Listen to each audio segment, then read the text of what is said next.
Hello, my good friends. How are you today? May God bless you all. I will not introduce anything. You guys watch the video and feel it, then let's evaluate together. The sun was a merciless bastard scorching the cracked asphalt of Route 17 in rural Massachusetts. Dust swirled in the humid air, kicked up by the occasional breeze that carried the faint smell of burnt rubber and dry cornfields. A faded Dunkin' Donuts billboard loomed over the road, its pink and orange letters peeling like old skin. Crickets chirped relentlessly, their drone blending with the distant hum of a tractor somewhere beyond the horizon. It was the kind of afternoon that made you want to crank the AC and never leave the house. But Maya Johnson, 10 years old and stubborn as hell, was trudging home from school, her worn-out sneakers kicking pebbles along the dirt shoulder. Her colorful braids bounced with each step, catching the light like a kaleidoscope. She wore an oversized MIT t-shirt that hung past her knees, a hand-me-down from her Uncle Leon, and a beat-up backpack slung over one shoulder. Inside it, alongside her math homework and a half-eaten granola bar, was a small metal case of tools, screwdrivers, wrenches, and a roll of duct tape gifts from Leon, who swore every kid should know how to fix something. Maya didn't just know how, she was damn good at it. She could strip a lawnmower engine by the time she was 7, and she'd been itching to get her hands on something bigger ever since. Up ahead, a flash of red caught her eye. A Shelby GT500 Mustang, sleek as a panther and worth more than her family's entire house, sat crooked on the shoulder, its hood propped open like a gaping mouth. White smoke curled from the engine, and a man in a fancy suit paced beside it, yelling into a phone. His voice was sharp, cutting through the sticky air like a knife. "I don't give a shit how much the tow costs," he barked. "I've been stuck on this godforsaken road for 2 hours, and I've got a meeting with the governor in Christ less than 3 hours." He checked a gold Rolex, his face redder than the car. "Get someone out here, or I'll have your ass fired." Maya slowed her pace, tilting her head. The guy looked like he'd stepped out of a magazine, tall, broad-shouldered with slicked-back hair and a jawline that probably cost a fortune to maintain. Andrew Whitaker, CEO of Whitaker Enterprises, was way out of place in this nowhere town, 2 hours from Boston's skyscrapers. His Armani suit was pristine, but sweat stains were starting to creep under his armpits, and his polished loafers were caked with dust. He was a fish out of water, and he was flopping hard. She should have kept walking. Her Aunt Renee's voice echoed in her head. "Don't talk to strangers, Maya, especially not rich white folks who don't belong here." This was a tight-knit black community where everybody knew everybody, and outsiders like this guy usually meant trouble. But something about his desperate pacing, the way he kicked a tire like a kid throwing a tantrum, made her stop. Plus, that Mustang was calling her name. Before she could make up her mind, the screech of tires ripped through the air. A rusty pickup truck swerved onto the shoulder, nearly clipping the Mustang's rear bumper. The driver, a scruffy guy with a beer belly and a Red Sox cap, leaned out the window, grinning like a jackass. Bobby Tate, the town drunk, was at it again. "Watch where you're going." "Fancy pants," Bobby slurred, waving a half-empty Budweiser. "This ain't your damn penthouse parking lot." Andrew spun around his phone, still glued to his ear. "You drunk asshole," he roared. "You nearly totaled my car. I'll sue you into next week." Bobby cackled, tossing the beer can toward Andrew. It missed clattering onto the asphalt, but the gesture lit a fuse. Andrew dropped his phone and stormed toward the truck, fists clenched. "Get out here, you piece of shit. I'll knock that stupid grin off your face." Maya's heart jumped. This was about to get ugly. She stepped forward, her voice louder than she meant. "Hey, both of you chill the hell out." The two men froze, turning to stare at her. Bobby squinted like he was trying to place her. Andrew's jaw dropped. His anger derailed by the sight of a pint-sized kid in a baggy t-shirt yelling at him like she owned the road. "Kid what?" Andrew snapped, wiping sweat from his brow. "This ain't your business. Go play with dolls or some shit." Maya rolled her eyes, unfazed. Dolls? Nah, I'd rather fix this junk than play pretend. She pointed at the Mustang where smoke was still trickling out. Your car's dying faster than your temper, mister. You got a coolant leak. It's gonna blow if you don't fix it. Andrew blinked, caught off guard. Bobby snorted, revving his engine. Listen to the kid suit. She's smarter than your dumbass. With that, he peeled out, kicking up a cloud of dust that made Maya cough. Andrew muttered a string of curses, brushing dirt off his jacket. He turned back to Maya, his tone dripping with condescension. Look, sweetheart, that's cute, but this is $100,000 car. I need a real mechanic, not a whatever you are. Maya shrugged, dropping her backpack onto the ground. Suit yourself. But when that engine fries, don't blame me. She knelt by the car, peering under the chassis. A small puddle of greenish liquid glistened on the asphalt. Yup, coolant. Radiator hose is busted. You got a wrench in that fancy trunk? Andrew stared, his mouth half open. This kid was serious. He hesitated, then popped the trunk, revealing a pristine toolbox he'd never touched. You're telling me you know what you're doing? What are you, 10? 10 and a half, Maya corrected, grabbing a wrench and a roll of duct tape from her backpack. My Uncle Leon's got a garage. Been teaching me since I could walk. You want this fixed or not?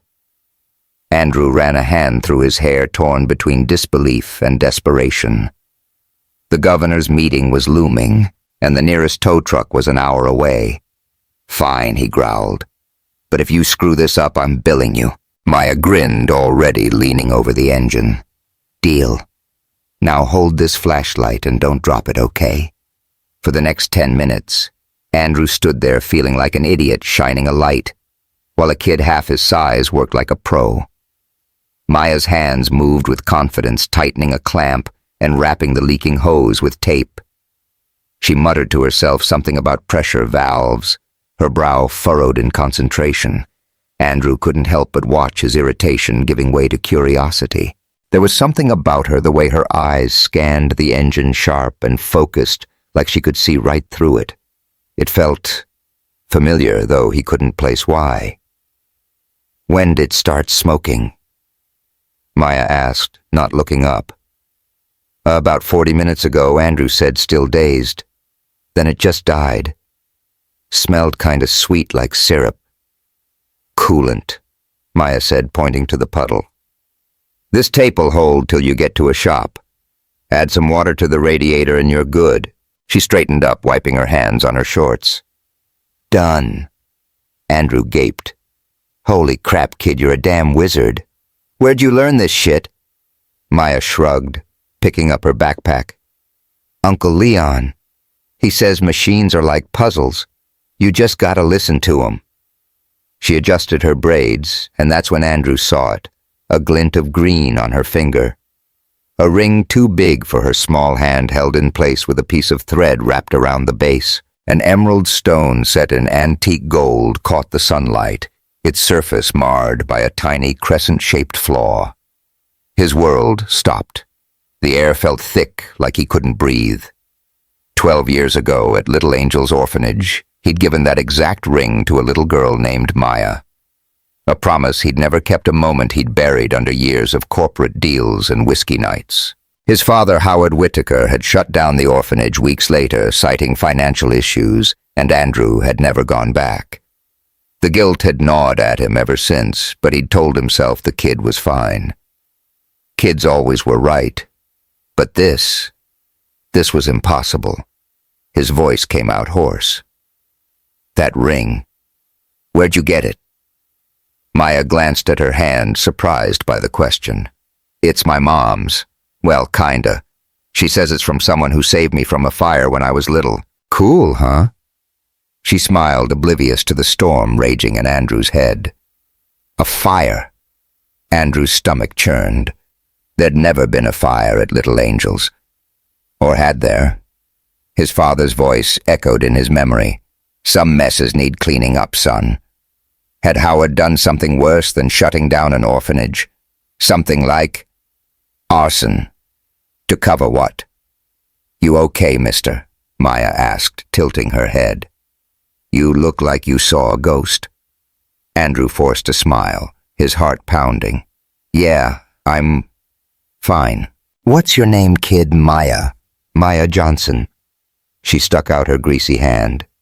He shook it, his mind racing. Andrew Whitaker. Nice to meet you. Thanks for letting me mess with your car, Maya said, slinging her backpack over her shoulder. Get that hose fixed soon or you're screwed. Andrew laughed, but it sounded hollow. Hey, let me drive you home. Least I can do. Nah, I'm good, Maya said, already walking away. Got legs for a reason. She paused, then turned back, fishing his business card out of her backpack.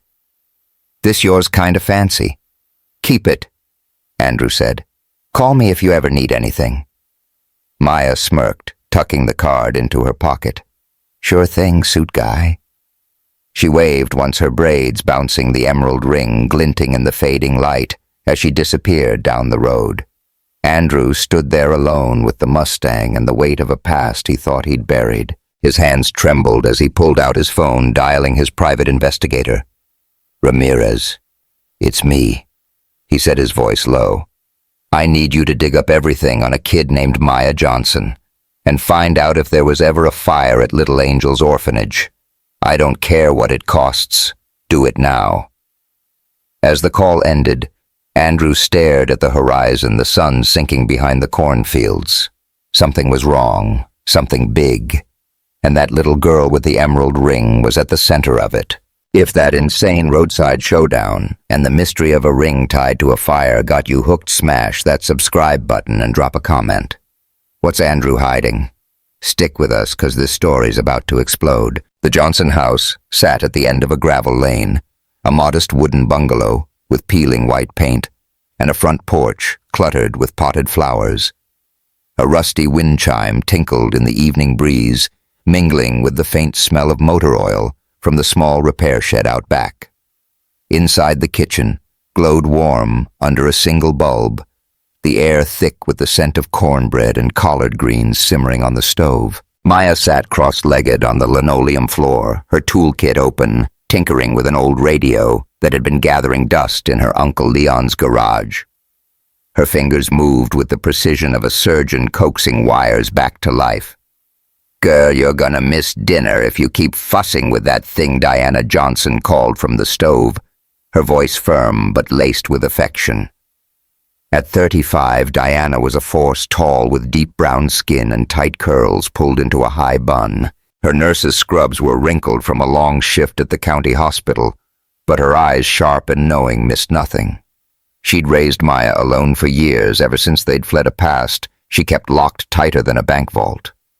Diana had a knack for reading people, a kind of intuition that felt almost supernatural, and it had kept them safe. But it also made her wary, always watching for threats in the shadows. Maya grinned, not looking up. Just one more wire, Mom. This radio's gonna sing again, I swear. Leon, a burly man with a graying beard and a grease-stained t-shirt, leaned against the counter, sipping a Coke.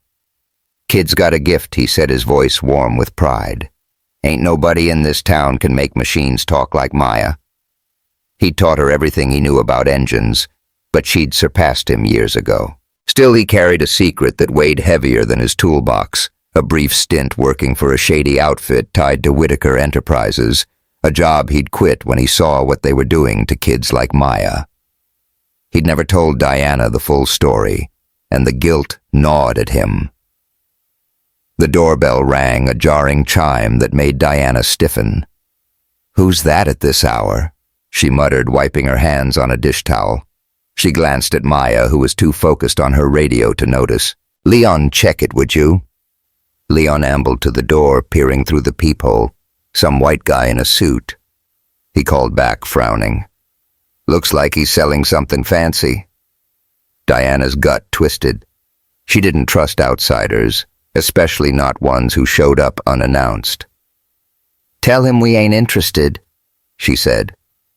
But before Leon could open the door, Maya's voice piped up. Wait, that's probably the Mustang guy. She scrambled to her feet, clutching Andrew Whitaker's business card. He said he might stop by to say thanks for fixing his car. Diana's eyes narrowed. Mustang guy. What the hell, Maya? You didn't tell me you were messing with some stranger's car. She snatched the card from Maya's hand, her heart racing as she read the name. Andrew Whitaker, CEO, Whitaker Enterprises. The room seemed to shrink, the air growing heavy. Whitaker. That name was a ghost from her past, a nightmare she'd spent 12 years running from. Maya, you stay right there, Diana said, her voice low and sharp. She strode to the door, yanking it open to find Andrew standing on the porch, holding a pink Dunkin' Donuts box, like it was a peace offering. He looked out of place in his crisp suit, the kind of guy who belonged in a Boston boardroom, not a dirt lane bungalow. His smile was charming, but Diana's instincts screamed danger. Evening, Andrew said, his voice smooth. I'm Andrew Whitaker. I met your daughter yesterday. She saved my ass with my car. Thought I'd drop by to say thanks.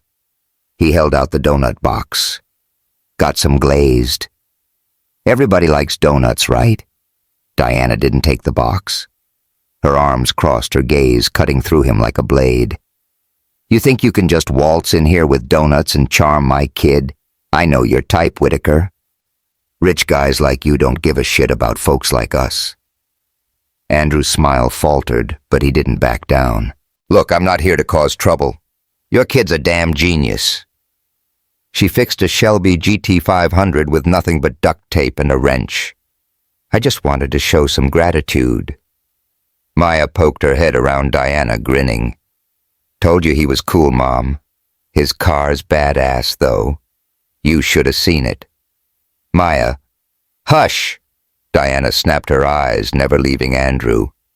You don't know this man, and neither do I. She stepped closer, lowering her voice. Why are you really here, Whitaker? People like you don't just drop by a place like this. Andrew hesitated, caught off guard by her intensity. He'd come to confirm his suspicions about Maya's ring, but Diana's piercing stare made him feel like she could see right through him. There was something about her strength, fire a quiet pain, that hit him harder than he expected. I'm not your enemy, he said, softer now. I saw something yesterday. Maya's ring. It looked familiar. I wanted to ask about it. Diana's breath caught her hand instinctively, reaching for the pendant around her neck, a nervous habit. She'd given Maya that emerald ring years ago, a relic from her time at Little Angel's orphanage, where she'd worked as a nurse. It was a promise, a symbol of the life she'd fought to give her daughter. But it was also a tether to a past. She'd buried a past tied to the Whitaker family. You don't know nothing about that ring, she said, her voice cold. And you're not gonna. Leon stepped forward, sensing the tension. All right, man. You said your piece. Time to go. He took the donut box more to defuse the situation than anything else. Thanks for the sweets. Andrew raised his hands, backing off. Fair enough. But if you ever need anything, my card's got my number. He glanced at Maya, who was watching with wide eyes. You're something else, kid. Don't let anybody tell you different. As he turned to leave, his hand brushed Diana's arm by accident, a fleeting touch that sent a jolt through both of them. She pulled back her cheeks, flushing despite herself. Andrew paused, his eyes lingering on her for a moment too long, before he walked back to his car, the Mustang gleaming under the porch light. Inside, Diana shut the door, leaning against it like she'd just run a marathon. Her hands trembled as she clutched Maya's business card, the name Whitaker burning into her mind. Maya, why didn't you tell me about this guy? She demanded, her voice shaking. I didn't think it was a big deal, Maya said, confused. He was stuck. I helped him. He seemed nice. Nice? Don't mean safe, Diana said, kneeling to meet Maya's eyes. You don't talk to strangers like that. You hear me? Especially not ones with names like Whitaker. Leon set the donut box on the counter, his face tense. Di, what's going on? You know this guy? Diana hesitated, her mind racing. She'd never told Leon the full truth about Little Angels, how she'd fled with Maya in the middle of the night, how the orphanage had been shut down under suspicious circumstances, how she'd changed their names to stay hidden. I don't know him, she said finally, but I know his family, and their trouble. Maya frowned, twirling the emerald ring on her finger. Is this about the ring he got all weird when he saw it? Diana's heart skipped. What did he say? Just asked where I got it, Maya said. I told him you said it was from someone who saved me from a fire. Did I mess up? Diana pulled Maya into a hug, hiding her fear. No, baby, you didn't mess up. But we gotta be careful. Okay? She stood, her jaw set. Leon, keep an eye on her. I need to check something. She slipped into her bedroom, locking the door behind her. In a shoebox under the bed, buried beneath old photos, was a yellowed envelope she hadn't touched in years. Inside was a single sheet of paper written in her own handwriting. If the Whitakers find you, run. Don't look back. Her hands shook as she read it, memories flooding back, screams in the night, the smell of smoke, the weight of a toddler in her arms as she ran from Little Angels. She'd always told Maya the fire was a story, a way to explain the ring's significance. But now with Andrew Whitaker showing up, she wasn't so sure it was just a story. Meanwhile, Andrew sat in his Mustang, the engine idling as he stared at the Johnson house. His phone buzzed. Ramirez, his private investigator. Got something already, Ramirez said. Maya Johnson, age 10, lives with her mom, Diana Johnson. No record of a fire at Little Angels, but the place was shut down in a hurry 12 years ago. Financial irregularities, they said. Your dad handled the deal. Andrew's grip tightened on the wheel. Keep digging, he said, and find out everything you can about Diana. She's involved. He hung up his mind, a tangle of guilt and suspicion. That ring wasn't just a coincidence. And Diana's reaction, fear, anger, something deeper, told him she knew more than she was letting on. He glanced at the donut box on the passenger seat, a stupid gesture that had done nothing to bridge the gap between them. But damn, there was something about her.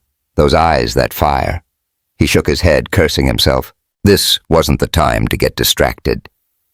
Back in the kitchen, Leon opened the donut box, pulling out a glazed one. Well, at least the guy's got taste, he said, trying to lighten the mood. He took a bite, then froze, his eyes widening. Maya, you see this? Maya peered over, curious.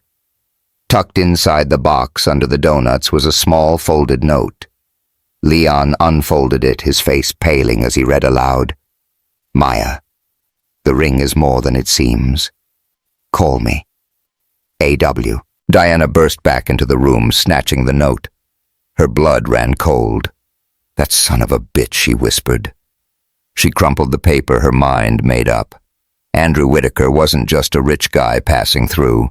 He was a threat, and she'd do whatever it took to protect her daughter. The neon sign above Rosie's diner flickered in the twilight, casting a pinkish glow over the gravel parking lot. Inside, the air smelled of greasy burgers, burnt coffee, and nostalgia, with red vinyl booths and a jukebox crooning an old Patsy Cline tune. The place was a staple in this corner of rural Massachusetts, where locals gathered to gossip over fries and truckers grabbed a quick bite before hitting Route 17. Diana Johnson sat in the corner booth, her fingers drumming on the chipped Formica table, her eyes locked on the door. She'd slipped out of the house after Maya went to bed, leaving Leon to keep watch. The note from Andrew Whitaker, tucked inside that damn donut box, had lit a fire in her. She wasn't waiting for him to make the next move. Diana's nurse scrubs were swapped for a fitted leather jacket and jeans, her curls loose around her shoulders. She looked like a woman ready for a fight, and that's exactly what she was. The emerald ring, now back in her possession after she'd taken it from Maya for safekeeping, sat heavy in her pocket. It was a reminder of everything she'd fled: Little Angel's orphanage, the Whitaker family, and a truth she'd buried to protect her daughter. But Andrew's sudden appearance, his fixation on the ring, told her the past was clawing its way back. Across town, Andrew Whitaker sat in his Boston penthouse, the city skyline glittering through floor-to-ceiling windows. His tie was loosened, a glass of bourbon in hand, but his mind was far from the corporate deals that usually consumed him. The call from his private investigator, Ramirez, had come an hour ago, and the details were still sinking in. Diana Johnson, formerly Diana Carter, had been a nurse at Little Angels 12 years ago. She'd vanished the night the orphanage shut down, along with a child listed only as Subject 17. No adoption records, no trace. And the fire Maya mentioned. Nothing official, but Ramirez had found a buried report of a contained blaze at the site, hushed up by Whitaker Enterprises. Andrew's father, Howard, had signed off on the cleanup. Son of a bitch, Andrew muttered, draining his glass. His father's empire, real estate, tech, government contracts, was built on secrets, but this was darker than he'd imagined. Had Howard torched an orphanage to cover his tracks? And what the hell did Maya have to do with it? The ring was the key, he was sure of it. He needed to talk to Diana, but showing up at her house again felt like walking into a lion's den. Instead, he'd tracked her to Rosie's Diner, a hunch based on Leon mentioning she sometimes grabbed coffee there after a shift. The diner's bell jingled as Andrew stepped inside his Armani suit, drawing stares from the locals. He spotted Diana immediately, her posture rigid, her eyes burning holes through him. He slid into the booth across from her, ignoring the curious glances from a couple of truckers at the counter. "You've got some nerve," Diana said, her voice low and sharp, planting notes in donut boxes. "What the hell's your game, Whitaker?" Andrew leaned back, trying to keep his cool. "No game.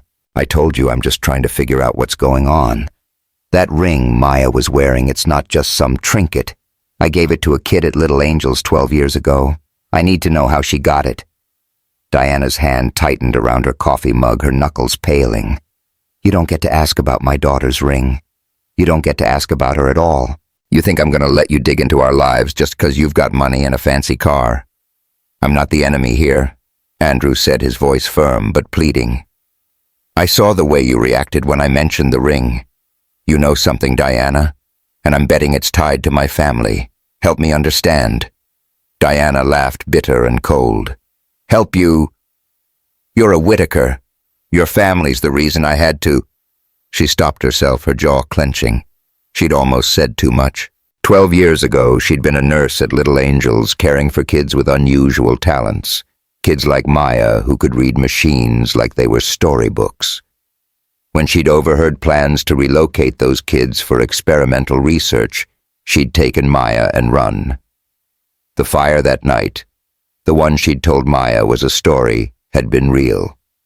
She'd barely escaped with her life. Andrew leaned forward, his eyes searching hers. "The reason you had to what, Diana? I'm not my father. If he did something to you, to Maya, I need to know." Before Diana could respond, a new voice cut in. "Well, damn, this is one hell of a soap opera." A lanky guy in a flannel shirt slid into the booth next to Andrew, his grin wide and mischievous. Marcus Hayes, a freelance journalist with a nose for trouble, had been nursing a milkshake at the counter when he overheard the name Whitaker.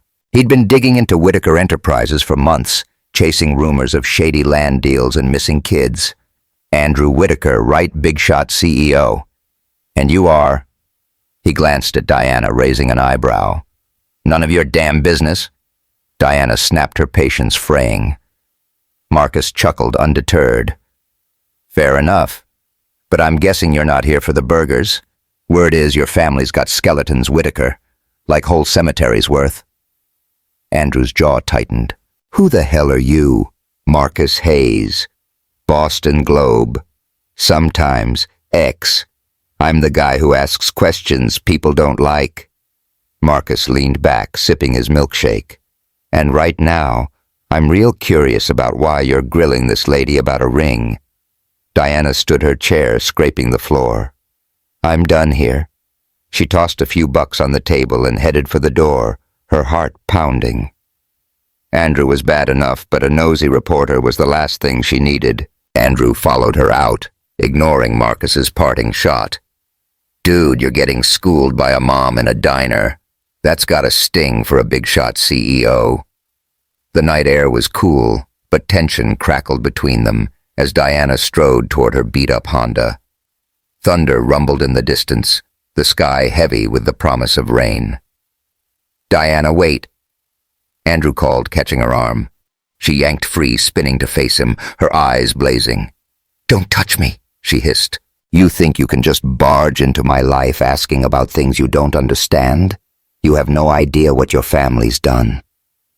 "Then tell me," Andrew said, stepping closer. "I'm not my father. Damn it. I gave that ring to a kid because I wanted to help her. I didn't know what would happen. If I'm wrong, if I hurt you somehow, let me make it right." Diana's breath hitched his words, cutting deeper than she expected. She wanted to hate him, to see him as just another rich asshole playing games. But there was something in his eyes, guilt maybe, or a flicker of the man he could be. It scared her as much as it drew her in. "You can't make it right," she said, her voice breaking. "Not after what I've been through." Lightning flashed and rain began to fall, fat drops splattering the gravel.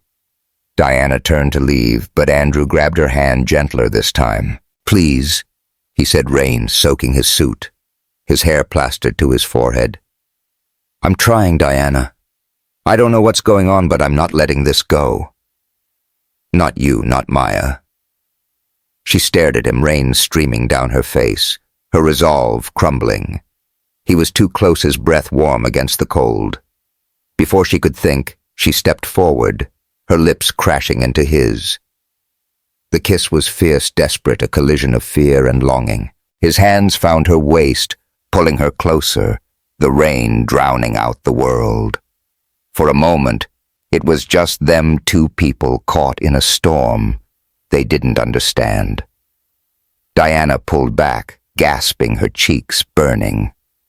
"This was a mistake," she whispered, stepping away. "Stay away from us, Whitaker." She got into her car and sped off, leaving Andrew standing in the downpour, his heart racing. Inside the diner, Marcus watched through the window, shaking his head. "Well, shit," he muttered, pulling out his notebook. This just got interesting. He'd overheard enough to know the Whitaker name was tied to something big, maybe bigger than he'd thought. He fired off a quick post on ex-big money small towns and a mystery ring. "Who's got dirt on Whitaker Enterprises? DM me." Back at the Johnson house, Diana slipped inside her clothes, dripping. Leon was dozing on the couch, a baseball game flickering on the TV. She checked on Maya, who was fast asleep, clutching the old radio she'd fixed. Diana's hand went to the ring in her pocket, her mind replaying the kiss, the anger, the fear. She'd let her guard down, and that scared her more than anything. In Boston, Andrew sat in his penthouse, rain pattering against the windows. His phone buzzed. Ramirez again. "Found something else," the investigator said. Diana Johnson was at Little Angel's the night it closed.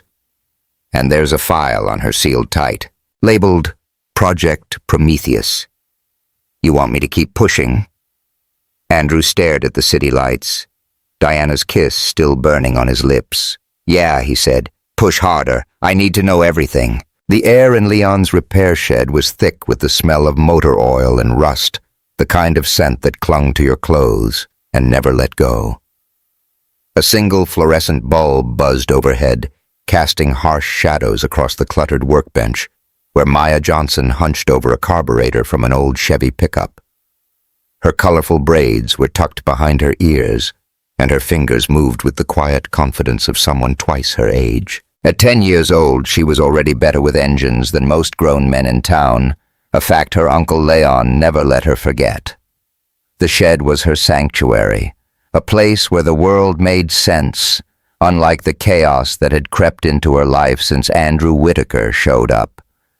Outside, the night was still, save for the occasional hoot of an owl and the faint twang of Sweet Home Alabama drifting from a radio in the corner. Maya's mom, Diana, was at the hospital pulling a late shift, and Leon was in the house probably snoring through a Red Sox game. Maya should have been in bed, but sleep wasn't coming easy these days. Not since her mom had taken the emerald ring back her face tight with a fear Maya didn't understand. Not since that note from Andrew the Mustang guy had turned their quiet life upside down. Maya set the carburetor down, wiping her hands on a rag. She reached into her pocket, pulling out the ring she'd snuck from her mom's dresser. It was too big for her finger, the emerald stone glinting under the light, its crescent-shaped flaw like a secret waiting to be cracked. She twirled it, thinking about Andrew's weird reaction, her mom's panic, and the way they'd both clammed up when she asked questions. "What's your deal?" she muttered to the ring as if it might answer. In Boston, Andrew Whitaker paced his penthouse, the city skyline a blur outside his windows. His bourbon glass was empty, but his mind was racing. Ramirez, his private investigator, had sent a new file, an encrypted document from Whitaker Enterprises archives labeled Project Prometheus. It was incomplete, but what Andrew read made his stomach churn, a list of 48 children each with unique cognitive abilities targeted for strategic development. Maya's name was there circled in red-marked Project 17, Mechanical Intuition. The file hinted at experiments, military contracts, and a cover-up that went deeper than Andrew had ever imagined. His father, Howard Whitaker, wasn't just a ruthless businessman. He was a monster. "Son of a bitch," Andrew muttered, slamming his laptop shut. He'd spent years ignoring the rumors about his family's shadier deals, burying his guilt in boardrooms and bank accounts. But Maya, that kid with the ring, that fearless spark, had cracked something open in him. And Diana... God, Diana. That kiss in the rain at Rosie's diner had left him reeling, her fire and pain burning into him. He wanted to protect them, to make things right, but he was starting to realize he might be in over his head. His phone buzzed Marcus Hayes, the nosy reporter who'd crashed their diner showdown. "Yo, Whitaker," Marcus's voice crackled through. "I got a lead on your little angels thing. Found an old employee who says the place wasn't just an orphanage. They were testing kids, man. Like sci-fi lab shit. You in or what?" Andrew gripped the phone, his jaw tight. "I'm in. But you keep this quiet, Hayes. No ex-posts, no leaks. This is bigger than you think." "Chill, man," Marcus said, laughing. "I'm not dumb. Meet me tomorrow. Rusty Nail Bar, 8 p.m. Bring your checkbook." He hung up, leaving Andrew staring at his reflection in the window. He needed answers, and he needed Diana's trust. But first, he had to keep Maya safe. Back in the shed, Maya was still fiddling with the ring when Leon's voice boomed from the doorway. "Girl, what you doing out here past midnight? Your mom's gonna have my hide." Maya jumped, nearly dropping the ring.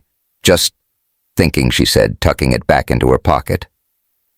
"Uncle Leon, you ever hear Mom talk about a fire? Like when I was a baby?" Leon's face darkened, his easy smile fading. He stepped inside, closing the door behind him. "Why you asking that, Maya?" She hesitated, then spilled it all. Andrew's questions, the note in the donut box, her mom's freak-out. Leon listened, his hands balling into fists. When she finished, he sank onto a stool, rubbing his beard. "Damn it, Di," he muttered. "I told you this'd catch up." "What's that mean?" Maya asked, her voice small but sharp. "What's Mom hiding?" Leon sighed, his shoulders slumping. "I ain't supposed to tell you this, but I worked for a company tied to the Whitakers years ago. Just for a few months fixing trucks. But I saw things kids like you, Maya, locked in rooms, hooked up to machines. They were looking for special ones. I quit when I figured out what was going on, but your mom, she was already running with you." Maya's heart pounded. "Running from what?" "From them," Leon said, his voice heavy. The Whitakers. They wanted you, Maya. Your gift with machines. It's not just a knack. It's something they'd kill for. Before Maya could process that, a low rumble cut through the night. A car engine too sleek for this dirt road. Headlights flashed through the shed's window, and Leon was on his feet in an instant. "Get down," he hissed, pulling Maya behind a stack of tires. He grabbed a wrench, his eyes scanning the darkness. The shed door creaked open, and two men in black jackets stepped inside, their boots heavy on the concrete. One held a flashlight, the other a gun. "Kid's gotta be here," the first guy muttered. "Boss said she's got the ring." Maya's breath caught her hand, clutching the ring in her pocket. Leon signaled for her to stay quiet, but her mind was racing. These weren't random thugs, they were after her. And the ring. Leon sprang up, swinging the wrench. "Get the hell out of my shop!" he roared, catching the first guy in the shoulder. The man grunted, dropping the flashlight, but the second guy raised his gun. Maya didn't think she grabbed a can of WD-40 from the workbench and sprayed it into the gunman's eyes. He screamed, stumbling back, and Leon tackled him to the ground. "Run!" Maya Leon shouted, wrestling with the thug. "Get to the house!" Maya bolted, her sneakers pounding the dirt as she sprinted toward the bungalow. The night was alive with danger, the car's engine revving somewhere close. She reached the porch, fumbling with the door when headlights pinned her in place. A black SUV screeched to a stop, and a third man jumped out, his face hidden by a ski mask. "Gotcha, kid," he growled, lunging for her. Before he could grab her, another car roared into the driveway. Andrew's Mustang, its red paint gleaming under the moonlight. He slammed on the brakes, leaping out with a tire iron in hand. "Back off, asshole," he yelled, swinging at the masked man. The guy dodged, but Andrew was faster, landing a hit that sent him sprawling. Diana, Andrew shouted, spotting her Honda pulling in behind him. She'd gotten his frantic text, "Maya's in danger. Get home now." Diana flew out of the car, her eyes wild as she ran to Maya, pulling her into a fierce hug. "Mom," Maya gasped, clinging to her. "They're after the ring." The masked man scrambled to his feet, but Andrew blocked his path, tire iron raised. "You tell Howard he's done," he snarled. "This ends tonight." The man laughed, backing toward the SUV. "You're in deep, Whitaker. Deeper than you know." He jumped in, and the vehicle peeled out, disappearing into the night. Diana held Maya tight, her voice shaking. "You okay, baby? Did they hurt you?" "I'm fine," Maya said, her voice muffled against her mom's jacket. Uncle Leon's still in the shed. Andrew ran to the shed, finding Leon tying up the two thugs with jumper cables. "You good, man?" Andrew asked, helping him drag the men outside. "Yeah," Leon panted, wiping blood from a cut on his lip. "But we got bigger problems. These ain't just hired muscle. They're Whitaker's guys." Diana's eyes locked on Andrew, fury and fear warring in her expression. "You brought this to my doorstep," she said, her voice low. "You and your damn family." "I'm trying to stop it," Andrew said, his hands raised. "I didn't know they'd come for her. I swear, Diana, I'm on your side." "Prove it," she snapped, but her voice cracked, betraying the fear beneath her anger. Maya, still clutching the ring, stepped forward. "Mom, wait. I found something." She held up the ring, her fingers trembling as she twisted the emerald stone. With a soft click, the setting popped open, revealing a tiny metal chip, a micro-storage device no bigger than a thumbnail. Diana's breath caught. "What the hell is that?" "It's gotta be why they want the ring," Maya said, her voice steady despite the chaos. "I bet it's got answers." Andrew stared at the chip, his mind racing. "We need to see what's on it. But not here. It's not safe." Leon nodded, his face grim. "There's a safe house in Springfield, old friend of mine. We can lay low there." Diana hesitated, her instincts screaming to run, to take Maya and disappear again. But the men in the shed, the chip in the ring, Andrew's tire iron still in his hand, They were all proof that running wasn't enough anymore. "Fine," she said, her voice hard. "But if you screw us over, Whitaker, I'll end you myself." Andrew met her gaze, his heart pounding. "Deal." As they piled into the Mustang, Maya clutched the ring, the chip glinting in her palm. Whatever was on it, she knew one thing for sure. Her life, her mom's life, maybe even Andrew's, would never be the same. The safe house in Springfield was a rundown duplex on a quiet street, its faded curtains and chipped paint blending into the neighborhood's anonymity. Inside, the air smelled of stale coffee and mildew, but it was secure. Leon's old army buddy, a grizzled ex-cop named Reggie, had made sure of that. A single laptop glowed on the kitchen table, its screen displaying a grainy video from the microchip Maya had found in the emerald ring. Diana, Andrew, Maya, and Leon huddled around it, their faces tense as the footage played a sterile room at Little Angel's orphanage 12 years ago, where a young Diana in nurse's scrubs argued with a man in a suit. His face was blurred, but his voice was unmistakable. Howard Whitaker. Subject 17's abilities are off the charts, Howard said, his tone cold. She's a goldmine, Carter. Military applications alone could be worth billions. Hand her over or you'll regret it. I'd rather die than let you touch her. Diana shot back, her voice shaking but defiant. The video cut to static, leaving the room in stunned silence. Maya's eyes were wide, her small hands clutching the ring. "That's me, isn't it?" Subject 17. Diana pulled her close, her voice barely a whisper. "Yeah, baby. That's you. I'm so sorry." Her eyes flicked to Andrew, fury simmering beneath her fear. "Your father did this. He's the reason we've been running." Andrew's jaw clenched, his hands balled into fists. "I didn't know," he said, his voice raw. "I swear, Diana, I had no idea." But the guilt was crushing him.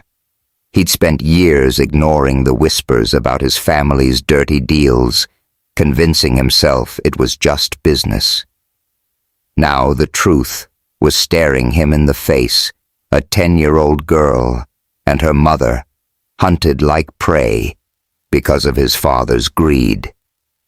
Leon stood pacing the cramped kitchen. "We got proof now," he said, nodding at the laptop. "That chip's got names, dates, bank transfers, enough to bury Howard Whitaker. But he ain't gonna go down easy. Those goons in my shed, they're just the start." Andrew nodded, his mind racing. "We need to go public, but we need more. That video's damning, but it's not enough to take down his whole operation." He glanced at Marcus Hayes' latest X post, forwarded by Ramirez Whitaker Enterprises linked to shady orphanage deal. "Who's got the tea? #Boston Secrets." Marcus was getting too close, and Andrew wasn't sure if that was a blessing or a curse. Diana's voice cut through his thoughts. "Public? You think your daddy's gonna let us waltz into a newsroom with this? He'll have us killed first." She stood, her leather jacket creaking, her eyes blazing. "I'm done trusting you, Whitaker. Every time you're around, shit hits the fan." "I'm not the enemy," Andrew said, stepping toward her. "I'm trying to fix this, damn it. For Maya. For you." Diana laughed, bitter and sharp. "Fix it." "You can't fix 12 years of hell. Get out of my sight." Before Andrew could respond, his phone buzzed Victoria, his younger sister, calling from Whitaker Enterprises headquarters in Boston. "Andrew, where the hell are you?" she hissed. "Dad's losing it. He's called an emergency board meeting tonight, and he's got security crawling all over the building. Whatever you're doing, he knows." Andrew's blood ran cold. "Stall him," he said. "I need time, Vic." "Time for what?" Victoria snapped. "You're playing with fire, and I'm not getting burned for you." But there was a waver in her voice, a crack in her loyalty. Victoria, a sharp-tongued lawyer who'd always idolized their father, had started asking questions after Andrew mentioned Little Angels. She dug into the company's archives and found a file she wasn't supposed to see, a list of accidents tied to the orphanage's closure, including a car crash that killed Diana's brother, a whistleblower. I'll explain later, Andrew said. Just keep Dad busy. He hung up, turning to the others. We've got a window, but it's small. Howard's spooked. We need to move fast. Maya, still holding the ring, spoke up. I want to go to school tomorrow. I know it sounds dumb, but I need to feel normal just for a day. Diana shook her head. No way, baby. It's too risky. She's right, Andrew said, surprising himself. But we can make it work. I'll have Ramirez watch the school, keep eyes on her. If Howard's focused on me, he won't expect Maya to be out in the open. Leon frowned, but Maya's pleading look softened him. Fine, he said. But I'm driving her myself. Diana glared at Andrew, her distrust palpable, but she nodded. One day, then we're gone. The next morning, Maya sat in her 5th grade classroom, her backpack heavy with the weight of everything she wasn't saying. The room smelled of chalk dust and cheap air freshener, the walls plastered with multiplication charts and construction paper art. Her best friend Jamal, a lanky 12-year-old with a knack for sketching, slid into the desk beside her, tossing her a grin. Yo, you look like you saw a ghost, he said, doodling a cartoon robot on his notebook. What's up? Nothing. Maya lied, forcing a smile. She wanted to tell him about the ring that chipped the men in the shed, but the words stuck in her throat. Jamal was her rock, always making her laugh with his dumb jokes, but this was too big, too scary. Outside the school parking lot was quiet. Too quiet. A black SUV idled across the street, its tinted windows hiding 2 men in suits. They weren't Ramirez's guys. They were Howard's, sent to tie up loose ends. The lead guy, a scar-faced brute named Kessler, checked his phone, a photo of Maya flashing on the screen. That's her, he muttered. Grab her at recess. Quick and clean. Back in Boston, Andrew stood in the glass-walled conference room on the 50th floor of Whitaker Enterprises, the city sprawling below like a chessboard. The board members, a pack of gray-haired suits, whispered nervously as Howard Whitaker stormed in his silver hair, impeccable, but his eyes wild. At 65, he was still a titan, ruthless, charismatic, untouchable, or so he thought. Where's my son, Howard barked, slamming a fist on the table. He's been dodging me for days, and I want answers. Andrew stepped forward, his voice steady. I'm right here, Dad, and I've got questions of my own. He tossed a printed email onto the table, a bank transfer from Whitaker Enterprises to an offshore account dated the night Little Angels burned. Care to explain this? Or the kids you were experimenting on? Project Prometheus, ring any bells? The room went silent, the board members exchanging uneasy glances. Howard's face twitched, but he recovered fast, his laugh cold. You're throwing away everything for some conspiracy theory. You're pathetic, Andrew. Those kids were nothing, just orphans. Nobody wanted. What matters is this company. Billions are at stake. Andrew's blood boiled. They weren't nothing. One of them's a 10-year-old girl who's smarter than you'll ever be. And you tried to destroy her. Howard leaned closer, his voice a low growl. You're in over your head, son. Walk away or I'll bury you. Before Andrew could respond, his phone buzzed. Ramirez, frantic. Trouble at the school. Howard's guys are moving on Maya. I'm too far out. Get there now. Andrew bolted, ignoring Howard's shout. You're done. Andrew? He sped toward his Mustang, his heart pounding. He'd promised Diana he'd keep Maya safe, and he'd be damned if he let her down. At the school, recess was in full swing, kids screaming and chasing each other across the playground. Maya sat on a swing, her thoughts on the ring when Jamal nudged her. Yo, check it, he whispered, pointing to the fence. Those dudes in the suits, they're watching you.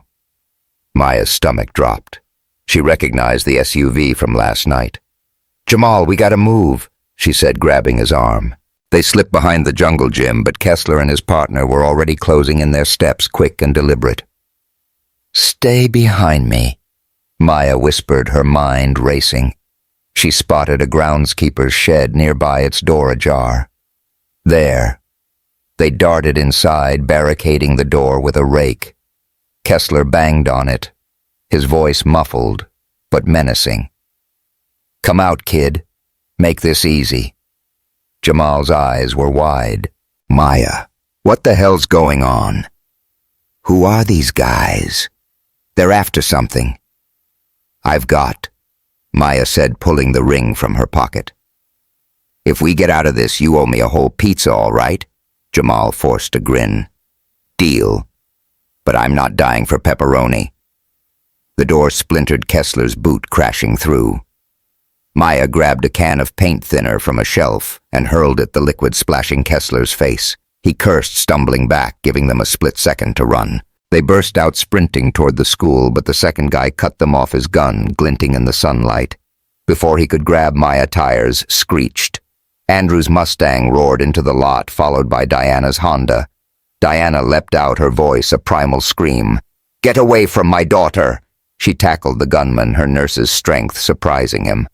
Andrew joined in, landing a punch that dropped the guy cold. Maya ran to Diana, tears streaming. "Mom!" Andrew pulled them both behind the car as Kessler fired a wild shot, the bullet pinging off the asphalt. Leon arrived, wielding a tire iron from his truck.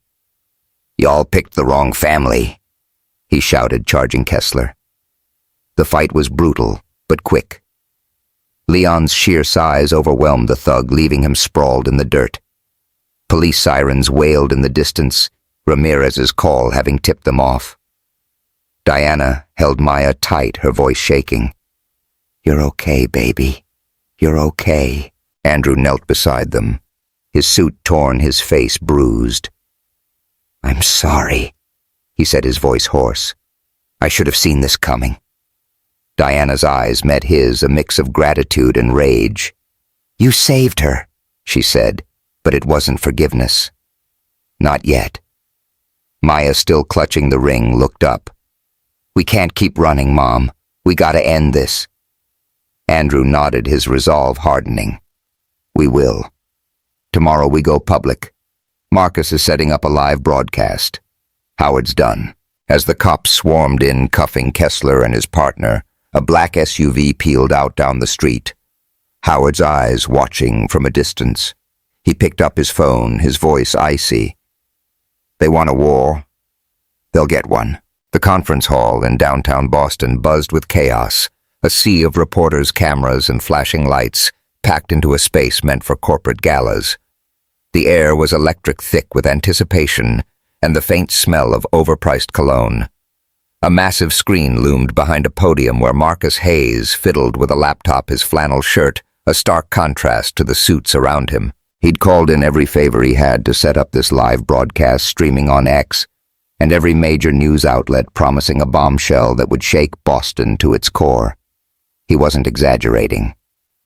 Maya Johnson stood backstage, her heart pounding so hard she thought it might burst. At 10 years old, she was no stranger to fixing broken things, carburetors, radios, even her mom's old vacuum cleaner. But this was different. Tonight, she was about to fix a system, one that had hunted her and others like her for years.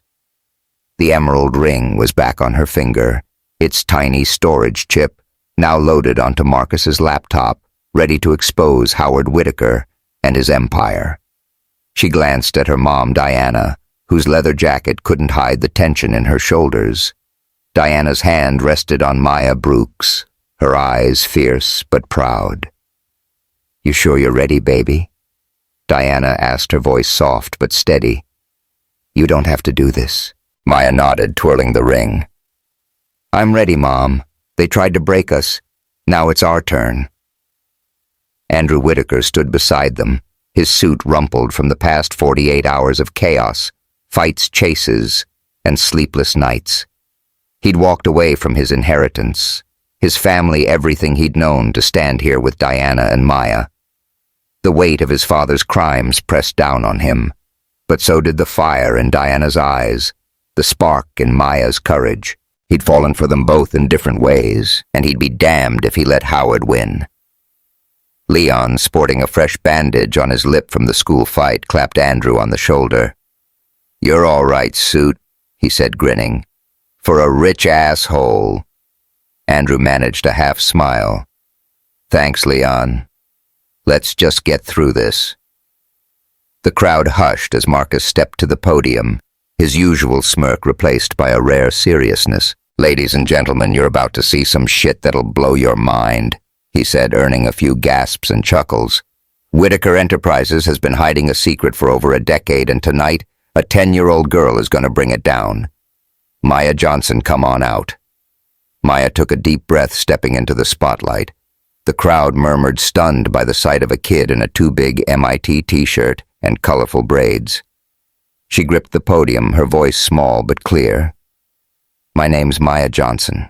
I fix things, cars, radio, stuff like that. But tonight I'm here to fix something bigger. A lie." She nodded to Marcus, who hit play. The screen lit up with the video from the Rings chip, Howard Whitaker's voice, cold and calculating, discussing Subject 17 and billions in military contracts. The crowd gasped as bank transfers flashed across the screen, linking Whitaker Enterprises to offshore accounts and accidents that silenced whistleblowers. A second clip showed a young Diana fleeing Little Angels with a toddler in her arms, smoke curling in the background. "That's my mom," Maya said, her voice stronger now. "She saved me from people who wanted to use me. People like Howard Whitaker." The room erupted, reporters shouting questions, cameras flashing. Howard Whitaker, seated in the front row under the guise of addressing rumors, stood, his face a mask of fury. "This is a farce," he roared, pointing at Maya. "That child's delusional. And this is a smear campaign orchestrated by my own son." Andrew stepped forward, his voice cutting through the noise. "It's over, Dad. You can't lie your way out of this one." He tossed a folder onto the podium, documents Victoria had smuggled from the company archives, detailing Project Prometheus and its ties to military experiments on children. The crowd's roar grew louder, but then a new figure emerged from the wings. Victoria Whitaker, Andrew's sister, her tailored blazer as sharp as her resolve. The room fell silent, stunned by her presence. Victoria, always her father's loyal shadow, had been wrestling with the truth since Andrew's questions about Little Angels. Now she held a USB drive, her hand trembling but her voice steady. "I'm Victoria Whitaker," she said, facing the cameras, "and I have something to add." She plugged the drive into Marcus's laptop, and a new video played, a grainy feed from a military base showing Howard meeting with a man in a general's uniform. The general, identified as General Carver, spoke calmly. "The fire at Little Angels was necessary. Subject 17 and the others were too valuable to lose. Burn it down and we start fresh." The crowd exploded, screams of outrage drowning out Howard's protests. Maya's eyes widened. She'd always thought the fire was a story, but here it was proof that Howard and Carver had tried to erase her. Diana gripped her hand, tears streaming down her face. "You're so brave, baby," she whispered. Howard lunged toward the podium, his face purple. "You traitor!" he screamed at Victoria. "You're no daughter of mine." Security grabbed him, but not before he spat at Andrew. "You think this is over? I'll bury you all." Maya stepped forward, her small frame dwarfed by the chaos, but her voice unwavering. "You're done, asshole," she said, staring Howard down. "My mom taught me to fix broken things, and we just fixed your whole damn empire." The crowd roared, some cheering, others shouting for justice. Marcus, grinning like a kid on Christmas, leaned into the mic. "This is some next-level shit, folks. We're live on X 10 million views and climbing. Grab your popcorn, 'cause the bad guys are screwed." But the shocks weren't over. Victoria raised her hand, silencing the room. "There's one more thing," she said, her voice cracking. She played a final video from the Rings chip recorded by Diana 12 years ago. On screen, a younger Diana sat in a dimly lit room, her face etched with fear, but fierce with determination. "Maya's not just my daughter," she said, her voice trembling. "She's got a gift, something beyond fixing machines. She can feel them, understand them like they're alive. It's not just a skill. It's a revolution. If you're watching this, protect her. She'll change the world."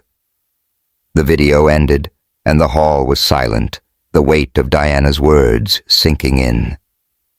Maya's gift wasn't just mechanical. It was something extraordinary, a potential that Howard and Carver had tried to exploit. The crowd erupted again, this time with awe, as federal agents stormed in, cuffing Howard and dragging him away. General Carver, seated discreetly in the back, tried to slip out, but Victoria pointed him out. "That's him!" she shouted, and agents tackled him. His uniform, no shield against the truth. Diana pulled Maya into a hug, tears mingling with pride. "You did it, baby. You changed everything." Andrew joined them, his voice low. "I'm so damn proud of you, Maya. And you, Diana." He hesitated, then took Diana's hand, his touch gentle but firm. "We're in this together now, right?" Diana's eyes softened, the wall between them crumbling. "Yeah," she said, a small smile breaking through. "Together." Marcus, still at the podium, winked at the camera. "All right, folks. This is bigger than Watergate. Maya Johnson, you're a freaking legend." 5 years later. The Johnson Center for Young Innovators stood on the site where Little Angel's orphanage once burned, a sprawling complex of labs, workshops, and classrooms buzzing with life. Sunlight streamed through glass walls, illuminating kids from marginalized communities as they built robots-coded apps and dreamed big. Maya Johnson, now 15, walked the halls in jeans and a custom MIT hoodie, her braids longer, but her spark undimmed. She paused at a control panel, tweaking a sensor that had been glitchy all week. "Gotcha," she muttered, her fingers dancing over the wires with the same ease she'd shown fixing Andrew's Mustang years ago. At the center's heart, Andrew Whitaker stood with a group of investors, his suit replaced by a button-down and jeans. He'd poured his personal fortune into the Prometheus Initiative, now a global program to nurture talented kids without exploitation. "We found 23 new scholars this quarter," he told the group, his voice warm with pride. "Full scholarships, no strings attached, just kids getting a chance to shine." Diana. Now Diana Whitaker watched from a nearby office, her wedding band glinting as she reviewed grant proposals. She and Andrew had married 2 years ago in a small ceremony at the center, with Maya as maid of honor and Jamal, her artist friend, nearly dropping the rings in a moment that still made them laugh. Diana's strength had rebuilt not just their family, but a movement, her intuition guiding the center's mission. Leon, now the center's engineering director, ruffled Maya's braids as he passed. "Your third patent's getting buzz, kid," he said. "Harvard, MIT, Stanford. They're fighting over you." Maya grinned. "I'm not going anywhere yet. Too much to fix here." That evening, the center hosted its first graduation, 12 young innovators walking the stage to cheers and applause. Maya, too young to graduate but already a mentor, took the mic. "5 years ago, I fixed a stranger's car on a dusty road," she said, twirling the emerald ring, now a symbol of transformation. "That small act led us here to a place where every kid gets to shine. My mom used to say broken machines can be fixed, but broken systems need to be rebuilt. That's what we're doing." Andrew watched from the back, his eyes misty. Diana joined him, slipping her hand into his. They shared a slow dance later under fairy lights, her head against his chest. "We rebuilt more than an empire, didn't we?" she whispered. "Damn right," Andrew said, kissing her forehead. "You and Maya gave me a purpose no fortune could buy." Across the country, in a federal prison, Howard Whitaker sat in his cell, his empire dust, his name a curse. He stared at a blank wall abandoned by allies, his arrogance a faded echo. General Carver, in a separate facility, faced the same fate their crimes exposed to a world that demanded justice. The next day, Maya received a letter from Victoria, now a federal prosecutor. "We found 5 more facilities, like little angels," it read. "Your evidence saved 37 kids. They want to meet you." Maya smiled, tucking the letter away. What had started with a roadside fix had become a revolution. As the sun set over the Johnson Center, a new sign rose at the entrance, "Every spark deserves to shine." Maya stood beneath it, the ring glinting on her finger, a promise kept not just to her mom, but to every kid like her. If Maya's epic takedown of an empire and that jaw-dropping twist about a military cover-up blew your mind, hit that subscribe button and tell us in the comments, what's the biggest secret you've ever uncovered? Join us for more stories that'll keep you on the edge of your seat.